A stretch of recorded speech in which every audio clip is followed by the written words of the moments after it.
Monday evening சாயங்காலம் வரைக்கும் அவ்வளோ மழை பெய்கிற மாதிரியே தெரியல. திடீர்னு பிடிச்சது தான், ஒரு 2 மணி நேரம் தட்டு தட்டுன்னு தட்டிருச்சு. நல்ல சூடாக ஓட்ஸ் வேணும்னு பாப்பா கேட்டா, அதனால மல்டிகிரெயின் ஓட்ஸ் கூட கொஞ்சம் வெஜிடபிள்ஸ் போட்டுட்டு அவளுக்கு ரெடி பண்ணி கொடுத்துட்டேன். அவளுக்கு வெஜிடபிள்ஸ் கட் பண்ணும் போது எனக்கும் சேர்த்து கட் பண்ணங்காட்டி அதை போட்டு எனக்கு கொஞ்சம் ரவா கிச்சடி ரெடி பண்ணியாச்சு. வாரத்தில் ஒரு தடவைனால கண்டிப்பாக வாழைப்பழம் வாங்குவோம் இல்லையா? ஸோ அதை வாங்கின உடனே நான் என்ன பண்ணுவேன் அப்படின்னா அப்படியே சீப்போட வச்சிருவேன் பேஸ்கெட்டில். பட் ஹஸ்பண்ட் அப்படி இருக்க விடவே மாட்டார்.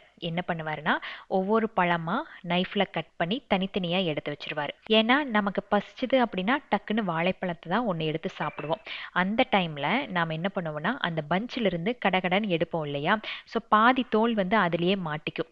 அதுக்கப்புறம் அது ஒரு மாதிரி மேஷ் ஆன மாதிரி ஆகி அதில் சில இன்செக்ட்ஸ் எல்லாம் ஒட்ட ஆரம்பிச்சிடும். இந்த மாதிரி தனித்தனியாக எடுத்து வச்சிட்டோம் அப்படின்னா நமக்கு தேவைப்படும் போது ஒரு பழம் இல்லைன்னா 2 பழத்தை அழகாக எடுத்து சாப்பிட்டுக்கலாம். ரொம்ப சிம்பிள் தான், பட் யூஸ்ஃபுல்லான டிப்.